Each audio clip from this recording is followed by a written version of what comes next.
Hola, bienvenidos al módulo 3 de la materia Grupo y Liderazgo.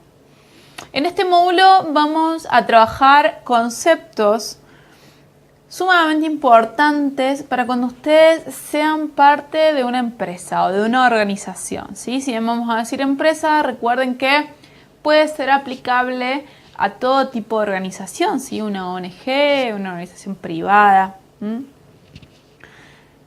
Necesito que le presten atención porque el día de mañana, si hoy ustedes son partes o el día de mañana cuando sean parte de una empresa, sería interesante que empiecen a generar los conceptos y las cosas que vamos a ver en este módulo, ¿sí? Vamos a trabajar en 4 ejes principales: empresa tradicional, empresa emergente, ciclo de coordinación de acciones y equipos de alto desempeño. Todos vinculados, ¿sí? Todos ellos se vinculan. Veamos uno por uno. La empresa tradicional, ¿qué es esto de la empresa tradicional? La empresa tradicional es la empresa clásica, ¿sí? La empresa que todos conocemos, la pyme, donde si ustedes han visto alguna vez algo del Taylor, de Fayol, ¿sí? Aquella época donde todo era estudio de tiempos y movimientos, sobre todo con Taylor, ¿sí? La empresa tradicional es un poquito eso. Es una empresa en la que la emocionalidad es el miedo, porque todo el tiempo están controlando, ¿sí? Hay un capataz que controla a los operarios y ejerce miedo, ¿sí? Ejerce presión. Por otro lado, está la línea de montaje, donde el trabajo es manual, ¿sí? Y no se busca que las personas hagan más nada que lo manual que se le indica. Y ahí lo limitan. En una empresa tradicional, uno en el discurso de la gente, escucha, por ejemplo, que hablan de un techo. Este es mi techo. O este es tu techo, hasta acá llegaste, ¿sí? No puedes crecer más. Concepto juicio bastante pesado, ¿no? Porque siempre se puede seguir creciendo, sobre todo dentro de las empresas. Pero bueno, dentro de la empresa tradicional, ellos hablan de que hay un techo. Entonces recordemos, hay un capataz, una persona, este capataz controla, a través del control genera miedo en las personas que trabajan en la organización, se habla de un techo y no se espera que la persona haga más de lo que el capataz le indica. Incluso si hace algo más, si propone algo más, no está bueno eso. Esta empresa tradicional, a ver, nosotros hoy en día vamos a encontrar muchísimas empresas tradicionales, ¿sí? Porque muchas veces los dueños, fundadores, no saben otra manera de llevar adelante su empresa y gestionar el personal, más que con sanciones, ¿sí? Con apercibimiento, con suspensiones, con algunos con gritos, o con control estricto. Pero sucede que en realidad sí hay otra manera, porque este estilo de empresa tradicional, ¿qué logra? Que las personas tengan una producción hasta cierto punto. Pero después no le dejas crecer a la persona y por ende, si no crece el recurso humano que está dentro de tu empresa no va a crecer. Puede crecer porque tengas suerte que te demanden cuestiones desde el mercado, pero tiene un techo. Como ellos se lo plantean a los empleados, la empresa también tiene un techo. Echeverría, dentro de su bibliografía, plantea otro tipo de empresas. Una empresa que se llama empresa emergente. La empresa emergente es una empresa donde, ¿vieron que la tradicional teníamos el miedo? Bueno, en la empresa emergente la confianza es la emocionalidad que está ahí todo el tiempo. Y los capataces de la tradicional, acá en la emergente en realidad se llaman líder coach. ¿Qué es esto del líder coach? Son líderes que en realidad dan un paso más del concepto clásico del líder. Recuerden que el líder es una persona que influye, ¿sí? Bueno, el líder coach es una persona que influye a través de sus competencias conversacionales, que ya lo vamos a ver, denme un minuto. Entonces, en la empresa emergente, en lugar del capataz, tenemos el líder coach. La emocionalidad, en lugar del miedo, es la confianza. En lugar de que las personas vean un techo en sus trabajos, acá ven un piso. ¿Por qué? Porque la empresa emergente entiende que el desarrollo y el potenciar a las personas que están dentro de la organización va a hacer que la organización crezca. Entonces, ¿qué hace? Fomenta que las personas generen proyectos, que piensen ideas, que a lo mejor sí, tienen que hacer una tarea operativa porque hay muchas empresas en las que la tarea operativa manual sigue existiendo. Pero que además de eso propongan cosas, ¿sí? Les dan autonomía, le permiten que se autogestionen en sus puestos de trabajo. Y está la confianza de fondo, ¿se entiende? Entonces, Echeverría propone, con el tiempo que le lleve de madurez a la empresa, porque es una cuestión de madurez cultural, pasar de la empresa tradicional a la emergente. Ahora, cuando pasamos a la emergente, vieron que la confianza es el eje, aparece lo que es el ciclo de coordinación de acciones. El ciclo de coordinación de acciones es un modelo que plantea Rafael Echeverría, que lo que hace es mostrarnos cómo lograr enganchar todos estos eslabones, ¿sí? Para lograr determinado objetivo, cómo encajar todas las acciones de determinado modo que la confianza no se rompa. Pasa mucho, chicos, que, por ejemplo, nosotros nos comprometemos a hacer algo y avisamos que no lo podemos cumplir cuando en la fecha que tenemos que entregar eso, que nos habíamos comprometido. Es súper común, ¿sí? Ahora, si yo te aviso a último momento que te tengo que entregar, que lo que te tenía que entregar no lo tengo, ¿cómo creen ustedes que lo va a tomar el otro? Lo va a tomar mal, ¿sí? Entonces, el ciclo de coordinación de acciones es un modelo que es súper interesante, hay que incorporarlo día a día, pero es la base para la confianza.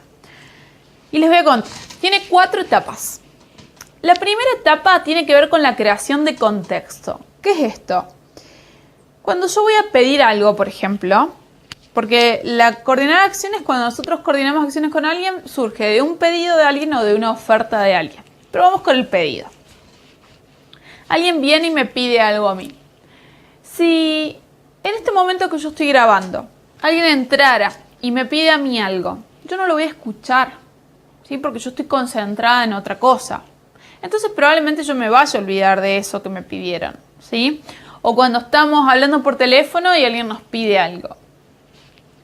Este pedido, esta creación de contexto, significa hacer el pedido en el lugar correcto, para que la persona que te tenga que cumplir ese pedido lo pueda escuchar y lo pueda incorporar para poder cumplirlo.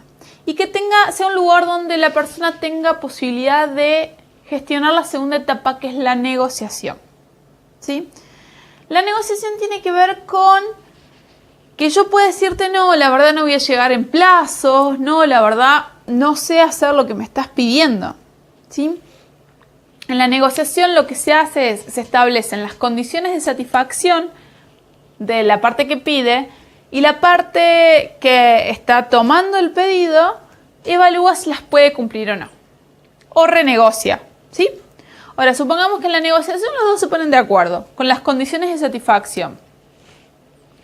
Entonces, lo que se va a hacer es generar una promesa. Cuando el que recibe el pedido dice, sí, ok, vamos, lo acepto, genera una promesa. Cuando genera una promesa, compromete su imagen, ¿sí? Entonces, es súper importante que cuando nosotros aceptemos un pedido de otra persona, seamos conscientes de que tenemos las competencias para hacerlo y de que tenemos la posibilidad o el querer hacernos cargo de las consecuencias, ¿sí? Dijimos, primera fase, creación de contexto. Segunda fase, negociación. Una vez que las partes se pusieron de acuerdo, hay una promesa. Que sigue la ejecución, ¿sí?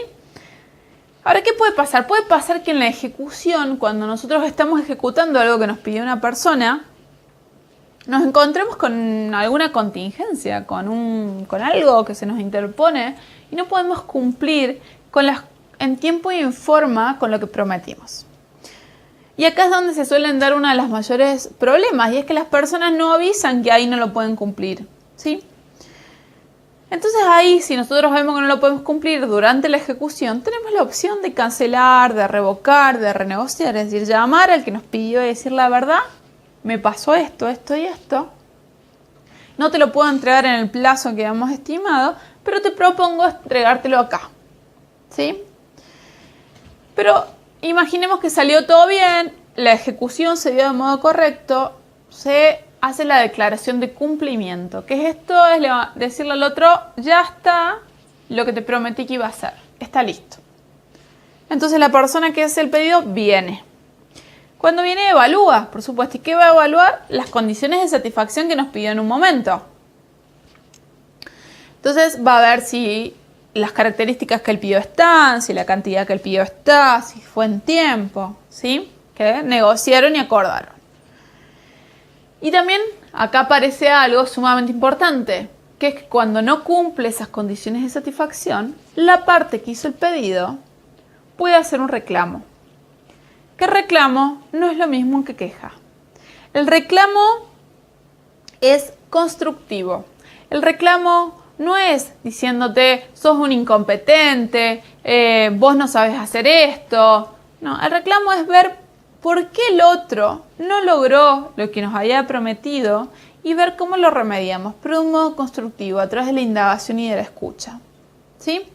Repasamos las 4 fases del ciclo de coordinación de acciones: creación de contexto, negociación, ejecución y evaluación. En el corazón, imagínense un ciclo con estas 4 etapas, en el medio está la confianza. ¿Sí? ¿Por qué? Porque si yo no confío en otra persona, no le voy a poder pedir nada. Si no confío, no voy a esperar que durante la ejecución me avise que no lo puede hacer. ¿Sí? Entonces, si yo no tengo confianza en esa otra persona, no voy a poder coordinar acciones de modo sincero. Y la confianza tiene 3 patas: la sinceridad, la competencia y la responsabilidad. La sinceridad de poder decirte, la verdad, yo no sé hacer eso, no lo puedo hacer, no llego a hacerlo. ¿Sí? La competencia de que si yo tomo algo, me hago cargo de algo, yo tengo los conocimientos y las habilidades para hacerlo.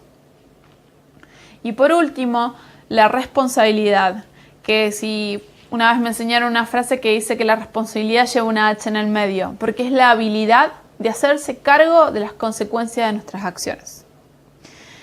En la empresa emergente, donde la confianza es la base, imagínense que esta coordinación de acciones se da todo el tiempo en todas las personas.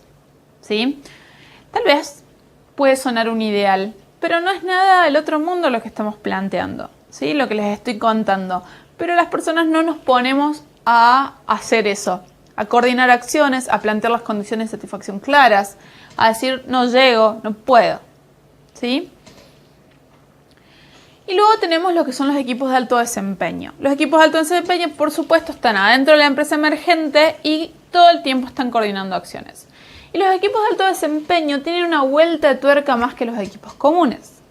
En los equipos de alto desempeño, los límites que manejan cada vez son mayores, ¿sí? Se le va imponiendo desafíos a la persona y la acepta desde la sinceridad, competencia y responsabilidad. Acepta asumir riesgos mayores, ¿sí?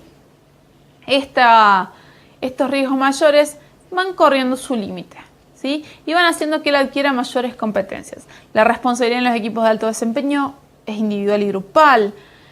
El contrato psicológico es sumamente fuerte y a veces se trata de ser explícito, es decir lo que espero del otro, ¿sí? La empatía es muy fuerte. La información que se transmiten también. Entonces, ¿por qué este gráfico está así? Porque de la empresa tradicional se pasa a la emergente y dentro de la empresa emergente tenemos un ciclo de coordinación de acciones y por otro lado equipos de alto desempeño que trabajan en esta empresa emergente con la confianza de base. Quiero trabajar 3 conceptos que me parecen fundamentales. El primero se llama impecabilidad. ¿Qué significa la impecabilidad? Es la impecabilidad de las palabras. Significa que de qué manera mostramos, o sea, El grado de impecabilidad que mostraremos en la manera que prometemos y el cumplimiento de nuestras promesas va a definir nuestra identidad. La impecabilidad quiere decir cuánto cumplimos nuestras promesas. ¿Sí? Ahora, recuerden que si yo no cumplo mis promesas, paso a ser una persona no confiable. Y si yo paso a ser una persona no confiable, empieza a definir mi identidad. Entonces, impecabilidad igual cumplimiento de promesas. Vamos al segundo. Los equipos son un grupo pequeño de personas con un propósito en común, por el cual son colectivamente responsables. Los integrantes poseen habilidades complementarias que ponen en juego a la hora de resolver problemas en diferentes roles que asumen. En su esencia, utilizan habilidades comunicativas para trabajar su cohesión y mantener vínculos armoniosos. Entonces, el propósito de los equipos de alto desempeño, el propósito se los cargan todos al hombro.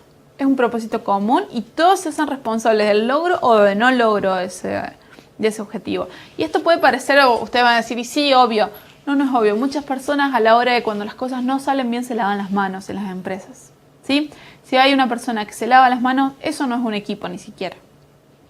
Por otro lado, los integrantes son conscientes de sus competencias e incompetencias y a la vez las complementan. Las competencias de uno son las incompetencias del otro. Entonces, hacen equilibrio. ¿Sí? Y van asumiendo roles que le permitan trabajar sus incompetencias, o sea, generar nuevos aprendizajes, pero aprovechar sus competencias, ¿sí? Para lo que son buenos. Asumen los roles desde la responsabilidad y desde la sinceridad.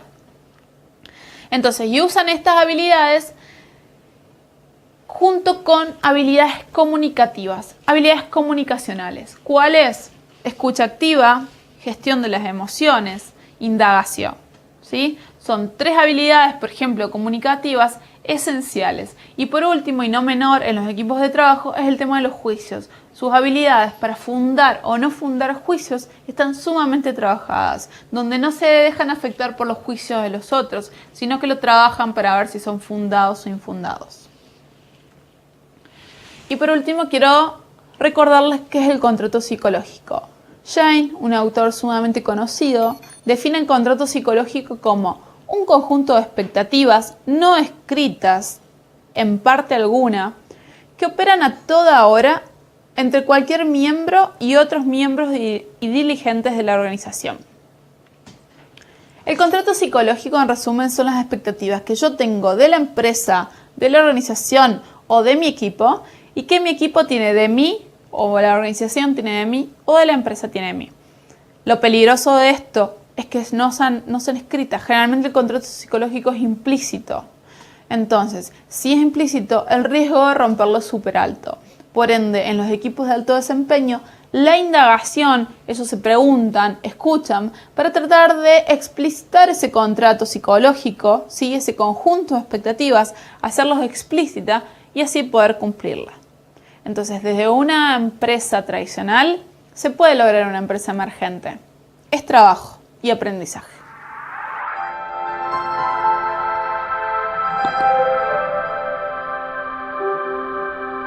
Bueno, ahora para aplicar los conceptos que acabamos de ver teóricos, les voy a plantear una situación problemática.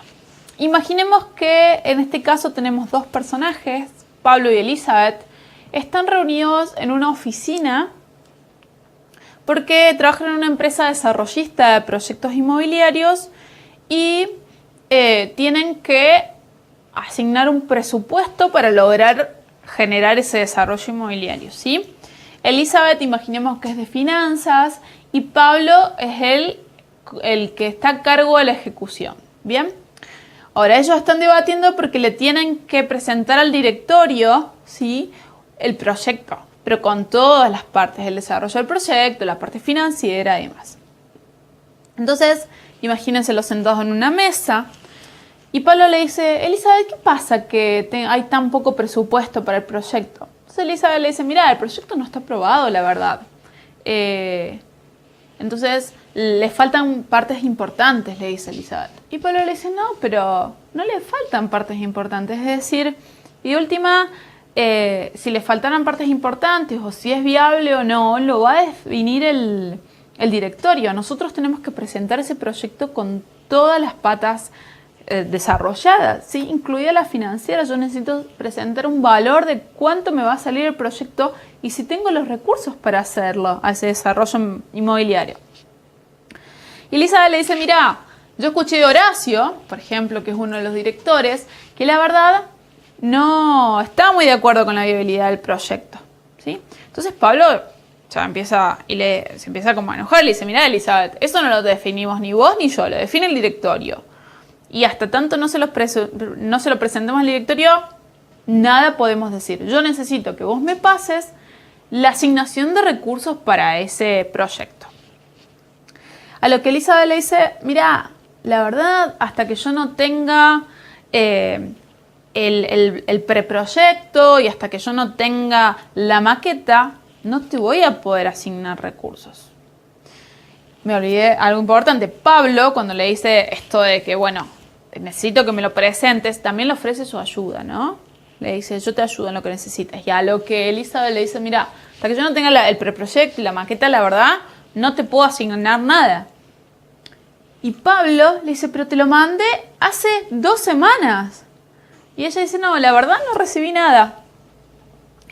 No sé, me voy a fijar en el mail a ver si lo tengo. Mañana me fijo y si lo tengo te asigno proyectos. Así también como sin apuro. Entonces Pablo simplemente la mira, así como enojado, ¿sí? La mira fijo, hace, un suspiro de refunfuñar y se va. Esa es la situación que le quiero plantear, esa conversación entre Pablo y Elizabeth, ¿sí? A partir de esta conversación es que les propongo 4 actividades, ¿sí? Les propongo, ustedes imagínense, me gustaría que se imaginen cuando, por ejemplo, Pablo la mira al final a Elizabeth y no dice nada, simplemente suspira así como fuerte y se va. ¿Qué estaba pensando Pablo en ese momento? Me gustaría que identifiquen, ahí en la actividad dice que hagan la columna izquierda. La columna izquierda quiere decir qué significa, qué está pensando esa persona en ese momento. La columna izquierda son las conversaciones privadas. Por otro lado, me gustaría que vean qué conversación privada habrá tenido Elizabeth en los momentos donde dijo que Horacio, si el director le dijo que el proyecto no era viable, o en la situación donde le dijo, bueno, mañana me fijo si lo tengo en el mail, ¿sí? Entonces, en esas 3 situaciones, me gustaría que ustedes piensen qué está pensando tanto Elizabeth como Pablo, incluyendo juicios, emociones posibles y la descripción de la corporalidad, ¿sí? Esa es una. Vamos a la otra. ¿Qué problemas considerás que puede haber respecto del ciclo de coordinación de acciones? ¿Qué obstáculos tiene esta conversación entre Pablo y Elizabeth? ¿Qué elementos del ciclo de coordinación de acciones crees que deberían estar presentes para poder lograr una coordinación y mantener la confianza? Esa es la segunda. Vamos a la tercera. ¿Qué sucede con la emocionalidad básica de la coordinación de acciones en estas 2 personas? ¿Existe? ¿Recuerdan cuál es la emocionalidad básica? ¿Existe entre Pablo y Elizabeth? La cuarta. ¿Qué competencias sería ideal que desarrollen estas 2 personas para lograr una buena coordinación de acciones? La importancia es el ciclo de coordinación de acciones en este caso. Y hay una quinta, perdón, les dije 4, eran 5. ¿Se considera un equipo de alto desempeño Pablo y Elizabeth? ¿Qué elementos de los equipos de alto desempeño existen o no en este caso? Muy bien, los invito a reunirse en grupo, a debatir estas 5 preguntas que le planteo respecto a la conversación de Pablo y Elizabeth y nos encontramos en un rato para resolverlas juntos.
Bien, vamos a resolver las preguntas que les dejé antes. ¿Pudieron resolverlas? ¿Les costó? ¿No les costó? Bueno, espero que no. Espero que hayan podido resolver. Vamos a ver una a una, ¿sí? La primera, recuerdan que yo les planteé que escriban cuáles son los juicios, las emociones, hasta las posturas corporales, ¿sí? Y cuál es la conversación privada que tenían Elizabeth y Pablo en 3 situaciones. Primera, cuando le dice que Horacio, el director, cuando Elizabeth dice que Horacio, el director, le comentó como que no estaba aprobado el proyecto, como que no era muy viable. Bueno, ¿qué se imaginan ustedes que pensaba Elizabeth cuando decía eso? Yo me imagino que, pero es mi interpretación, ¿no? Yo me imagino que el juicio de Elizabeth es que Pablo me está apurando, se cree mucho y al final esto no va a tener futuro. Yo me imagino una cosa así, ¿sí? Y la emocionalidad cuando se lo dice, mira, me lo imagino como la postura corporal, así como estoy yo en este momento, como pecho por arriba, y decirle, y mira, Pablo me dijo que no es muy viable el tema, ¿sí? Hasta con un poco de desprecio me la imagino. Yo me la imagino a Elizabeth así. ¿Ustedes cómo se la imaginaron? Por otro lado, les propuse que se imaginen, que vean emociones, juicios, postura corporal y qué pensaba Elizabeth cuando le dijo a Pablo, bueno, yo reviso el mail y lo veo mañana, ¿sí? Yo un poquito cuando le conté el caso les dije que Elizabeth se lo dijo como con desgano, es una emocionalidad del desgano, ¿sí? Entonces me la imagino así como con desgano y pensando, qué pesado, tengo tantas cosas más importantes que hacer que asignar recursos a este proyecto. Yo me lo imagino así, que Elizabeth pensaba eso. ¿Ustedes? ¿De dónde me lo imagino que pensaba eso? Y porque Elizabeth le dice, bueno, mañana veo si encuentro el mail, si no te lo pido de nuevo. O sea, como dejándolo en segundo lugar, ¿sí? Y la corporalidad también. Siempre a Elizabeth me la imagino en esta postura con pecho salido, mentón alto, con gestos así como minimizando el resto. Así me lo imagino yo. A Pablo, por su lado, que era el tercer caso que les dije que se imaginen, es el tema de cuando él hace silencio, suspira profundo y la mira fijamente a los ojos, se da media vuelta y se va. ¿Sí? Esa última escena. Me imagino que Pablo piensa, definitivamente contigo no se puede trabajar, o con vos no se puede trabajar. Sos un irresponsable, que no te importa nada el proyecto, me tenés cansado.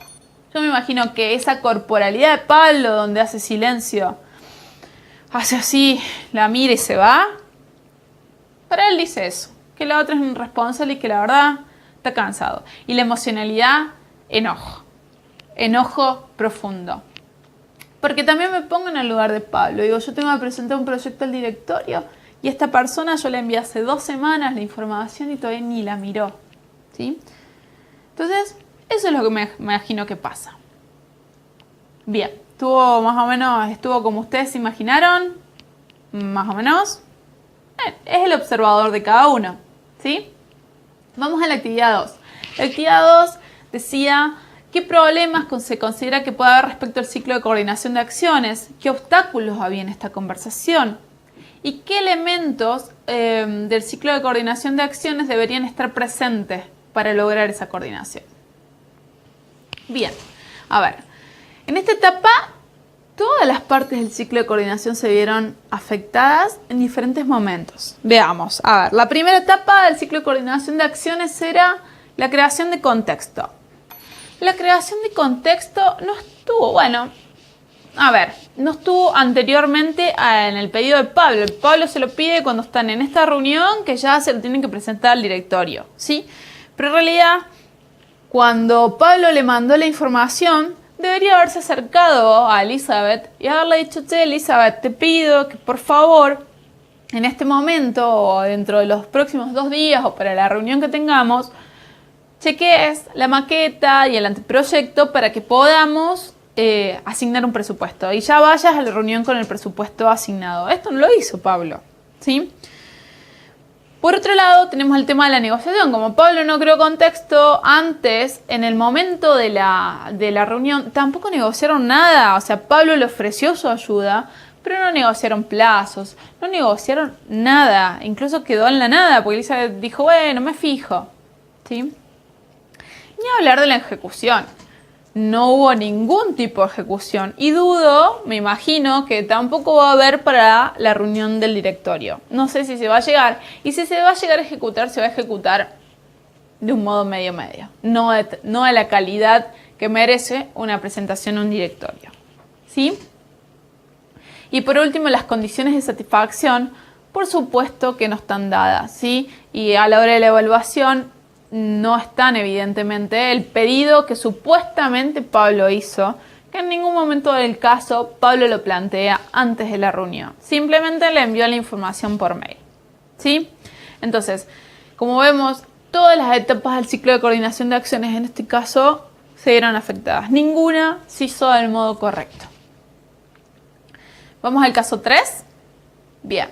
La actividad 3 le preguntaba, ¿qué sucede con la emocionalidad básica de la coordinación de acciones entre estas dos personas? ¿Existe? ¿Cuál era la emocionalidad básica? ¿Se acuerdan?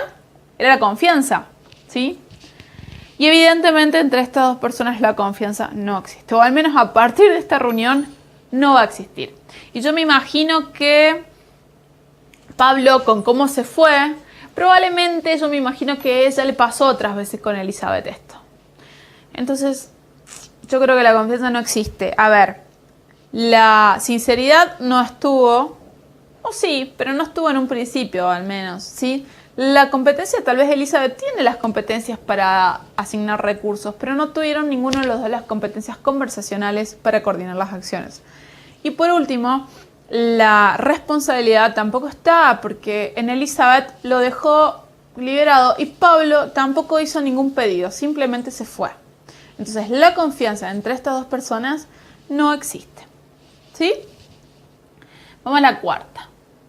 La cuarta plantea que ¿qué competencias sería ideal que desarrollen estas dos personas para lograr una buena coordinación de acciones? La competencia ideal sería las competencias conversacionales. Y ustedes me van a decir, ¿qué es, profe, las competencias conversacionales? ¿Qué son? Las competencias conversacionales que deben desarrollar tanto Elizabeth como Pablo es, primero, la escucha, ¿sí? Ponerse a escuchar, a ver qué necesita el otro, por qué lo necesita, ¿sí?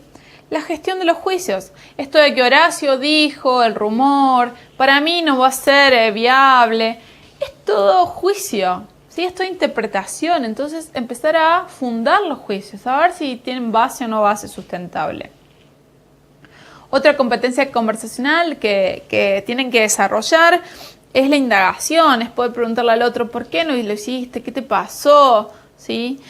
De la mano de la gestión de las emociones, porque uno puede indagar y escuchar cuando emocionalmente puede gestionarse.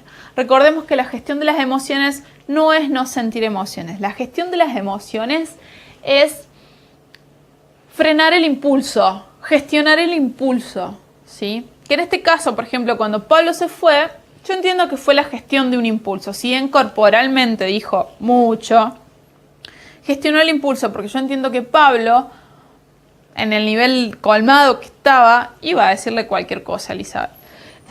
Pero él eligió irse, ¿sí?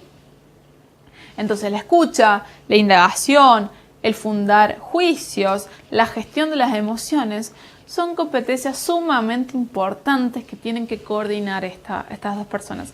Por otro lado, el saber hablarse con tal sinceridad, ¿sí? Y con tal precisión que le permita generar esta coordinación de acciones, ¿sí? Ser puntuales, saber hacer un pedido. Los pedidos no se hacen así porque sí, ¿sí? La última actividad que le propuse es si ustedes consideran que es un equipo de alto desempeño. ¿Y qué elementos de los equipos de alto desempeño existen o no en este caso? Sí, definitivamente no son un equipo de alto desempeño, ¿sí? A ver, no son capaces de coordinar acciones. El contrato psicológico y la confianza, el contrato psicológico seguramente se ha roto y la confianza entre ellos también. Pero yo creo que lo esencial que les falta es la empatía. ¿Qué es la empatía? La empatía es ponerse en el lugar del otro. Y a ellos, la verdad, le falta eso. No se están poniendo en el lugar del otro. Ni Pablo ni Elizabeth se ponen en el lugar de Pablo y Elizabeth. No se cruzan, no se ponen los zapatos del otro. Los dos lo toman como, bueno, ¿sí? Pablo tal vez un poco más al decirle, che, yo te ayudo si necesitas en algo.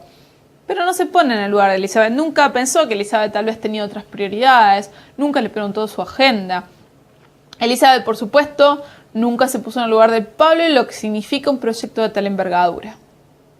¿Bien? Entonces, como vemos en este caso, tanto Pablo y Elizabeth tienen mucho que aprender para coordinar acciones y pasar a ser un equipo de alto desempeño. Y como le dije al finalizar el teórico, se puede si primero se está dispuesto a aprender.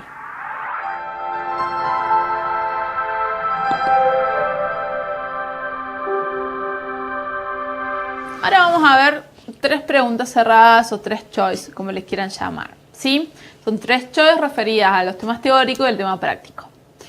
Veamos la primera. A ver, dice, para Peter Senge, la construcción de organizaciones inteligentes implica que las personas aprendan determinadas competencias. Nuestros personajes, en este sentido, necesitarían la empresa emergente. Podemos también hacerla similar a lo que es una empresa emergente, ¿sí? Entonces, ¿qué necesitan nuestros personajes aprender para lograr esto? Para lograr estar en una empresa emergente o una empresa inteligente, ¿sí? La primera opción dice elaborar un protocolo de trabajo para coordinar sus acciones más efectivamente. La segunda dice poder observarse constantemente a sí mismos. La tercera, mirar sistémicamente a la organización. La cuarta, identificar los recursos materiales con los que cuente la organización para poder eficientizar los procesos de coordinación. Y la quinta, reflexionar y detectar cuáles son los obstáculos y juicios personales que están interviniendo en su tarea. Bueno, vemos la primera, elaborar un protocolo de trabajo para coordinar sus acciones. No, la verdad que elaborar un protocolo, vimos que en el ciclo de coordinación de acciones no estaba eso. O sea, uno puede elaborar todo un protocolo que quiera, pero el hecho es poder cumplirlo, ¿sí? Entonces esa no es válida. Vamos a la segunda. Poder observarse constantemente a sí mismos. Sí, eso es cierto. O sea, necesitan aprender eso. ¿Por qué? Porque cuando nosotros nos observamos y nos conocemos a nosotros mismos, es como generamos empatía con el otro. Porque si yo no me conozco a mí, menos voy a tener tolerancia para poder escuchar, indagar y demás a la otra persona. La tercera dice mirar sistémicamente a la organización. Sí, a Pablo y a Elisa les falta mucho mirar sistémicamente, porque ¿qué hacen? Cada uno mira su área, sus prioridades, pero ninguno se trató de poner en el lugar del otro, que es lo que hablamos en las consignas abiertas. Entonces la C también es válida. Vamos a la D. Dice identificar los recursos materiales con los que cuenta la organización para poder eficientizar los procesos de coordinación. No tiene nada que ver los recursos materiales, porque acá el problema no son los recursos materiales, sino es la coordinación de acciones entre las personas. Y la E habla de reflexionar y detectar cuáles son los obstáculos y juicios personales que están interviniendo en su tarea totalmente. O sea, para poder coordinar acciones, para poder ser un equipo de alto desempeño, que son los equipos que están en las organizaciones inteligentes, es fundamental reflexionar y detectar los obstáculos y juicios personales. Es clave, ¿sí? Porque a través de ellos es que se trabaja. Vamos a la 2. Dice, en nuestros personajes aparece lo que denominamos rutinas defensivas en las organizaciones. Según Angris, estas están íntimamente vinculadas con las rutinas defensivas. Son modos que tenemos, ¿sí? Que ahí lo vamos a ver en una de las opciones, son modos que tenemos de hacer para defendernos. ¿Pero qué son estas rutinas defensivas? La opción A dice decir las cosas tomando una posición radical sobre los temas que no se hablan. ¿Ustedes creen que si yo tomo una posición radical sobre los temas que hablo, estoy pudiendo trabajar mis rutinas defensivas? No. Decir las cosas y conversar de todo lo que se me venga a la cabeza para no guardar nada, no, evidentemente no. Eso no es una rutina defensiva porque empeoro las cosas, ¿sí? En realidad lo defensivo tiene que ver con la C, que es callar y no decir las cosas que uno cree que están sucediendo en la organización. Esto cuando planteemos la actividad abierta de ver qué pensaba Elizabeth y Pablo, esto que Pablo hizo al final de no decir e irse, eso es una rutina defensiva, ¿sí? Las rutinas defensivas del callar se llaman, son rutinas en donde nos callamos porque pensamos que de esa manera cuidamos más el entorno. ¿Bien? Las otras dos que dice no decir qué está sucediendo, esperando que las diferentes situaciones aparezcan cuando sea necesario, no, tampoco, no se espera nada, se calla y se espera que no se salga nada y que quede todo adentro. Provocar malestares con el silencio para que finalmente se pueda lograr algo al respecto, tampoco, no busca provocar malestares. La rutina defensiva del callar es callarse y que quede adentro guardado, con todo el impacto que eso tiene, ¿no? Porque las emociones está comprobado que impactan a nivel corporal. Bien, y la tercera dice, habiendo leído el caso y previamente la lectura, podemos pensar que los grupos tienen un número de cualidades emergentes que los distinguen de los agregados. Es decir, si nosotros observamos un equipo, ¿sí? Cuando una persona ingresa a ese equipo, ¿qué cuestiones ve, ¿sí? en el grupo? ¿Sí? Ve normas, reglas y expectaciones implícitas de los miembros del grupo, que los miembros del grupo siguen, por ejemplo, dar gracias o estrechar la mano. Sí, cuando nosotros entramos a un grupo armado, siempre hay reglas, hay normas, y está esta cuestión cultural, esto que nosotros vemos como cuestiones de confianza, se ven evidentemente. La B dice relaciones, pautas de gustar dentro de un grupo y también diferencias en términos de prestigio y estatus, por ejemplo, líderes y gente popular. También, cuando nosotros vemos un grupo desde afuera, nos metemos en un equipo, perdón, no en un grupo, vemos que ya tienen establecidos los roles, que es eso lo que quiere decir la B, ¿sí? La C dice mandatos, elementos que suelen determinar el destino de las personas. No, en realidad no hay mandatos. El mandato es más como un mandamiento, como esto se hace de esta manera. No, lo que tienen son normas y reglas, que no es lo mismo, ¿sí? La norma y regla se puede cuestionar, el mandato no.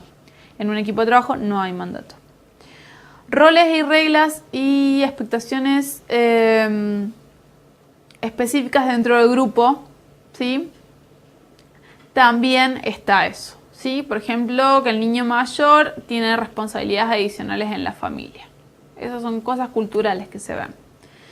Y por último, dice visiones, concepto para describir la forma en que los líderes transmiten el rumbo en un equipo de trabajo. Eso también se presenta.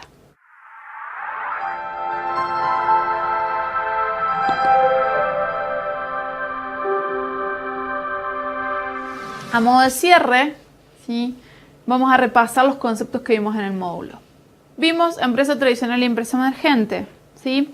La empresa tradicional habíamos dicho que era esta en la que estaba el miedo, en la que había un capataz que controlaba, en la que la gente veía el techo. Contra la empresa emergente, donde había confianza, donde hablaban de un piso, donde había gente que se autorregulaba en sus puestos de trabajo, ¿sí? Donde se coordinaban acciones. Y el ciclo de coordinación de acciones es otro de los términos claves que vimos, donde el ciclo de coordinación de acciones hablábamos de 4 etapas: de creación de contexto, de negociación, de ejecución y de evaluación. Pero lo importante del ciclo de coordinación de acciones tenía que ver con si durante la ejecución yo tengo algún problema, tengo que avisar. Y si acepto las condiciones de satisfacción luego de la negociación que me pide la persona que me está pidiendo, yo hago una promesa. Y si mi promesa se rompe, pierdo impecabilidad en la palabra. Y si pierdo impecabilidad en la palabra, se transforma mi imagen hacia una persona no confiable. El corazón del ciclo de coordinación de acciones, para poder coordinar acciones como se debe, la base es la confianza. Y la confianza, recordemos que tenía 3 patas: la sinceridad, la competencia y la responsabilidad. También vimos los equipos de alto desempeño, donde los equipos de alto desempeño daban un paso más allá de los equipos normales, donde los límites se iban expandiendo, donde las competencias e incompetencias eran conocidas y se complementaban, donde las incompetencias se trabajaban, donde los roles estaban asignados en función de esas competencias e incompetencias, ¿sí? Y por supuesto, la base de los equipos de alto desempeño, que coordinaban acciones eficientemente, es la confianza. Y por último vimos la empatía, vimos el término empatía, ¿sí? Que tiene que ver con el poder ponerse en el lugar del otro, clave en los equipos de alto desempeño, ¿sí? Y clave a la hora de evaluar el contrato psicológico.